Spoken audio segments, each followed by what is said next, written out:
DSWD Bicol nagbigay tulong sa mga pamilya ng nawawalang mangisda sa Tabaco City.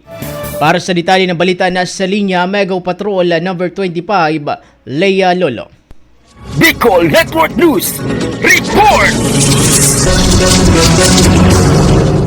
Nagbigay ng pinansyal na tulong at iba pang mahalagang tulong ang DSWD Bicol sa mga pamilya ng 4 ng nawawalang mangingisda sa Tabaco City nitong Enero 6 taong 2025. Bawat pamilya ay tumanggap ng 10,000 pesos mula sa Assistance to Individual in Crisis Situation Program at inassess para sa suporta mula sa Sustainable Livelihood Program. Bukod dito, nagbigay din ng family food packs na may kasamang 6 na kilong bigas, dilatang pagkain, kape at cereal drinks upang matugunan ang kanilang agarang pangangailangan. Kaugnay nitong Enero 13, nagsagawa ang DSWD Bicol ng psychosocial intervention sessions para tulungan ang mga pamilya na makayanan ang trahedya. Kasama sa mga tumulong ang City Social Welfare and Development Office na nagbigay rin ng pinansyal na tulong sa mga pamilya. Samantala, patuloy naman na nakikipag-ugnayan ang DSWD sa lokal na pamahalaan ng Pandan, Catanduanes para magbigay ng suporta sa mga pamilya ng 5 karagdagang nawawalang mangingisda. Ayon kay Regional Director Norman S. Lario, layunin ng DSWD na agad na matulungan ang mga apektadong pamilya. Para sa Bicol Network News, it's Mega Patrol number 25, Leia Lolo, tatak tunay na serbisyo.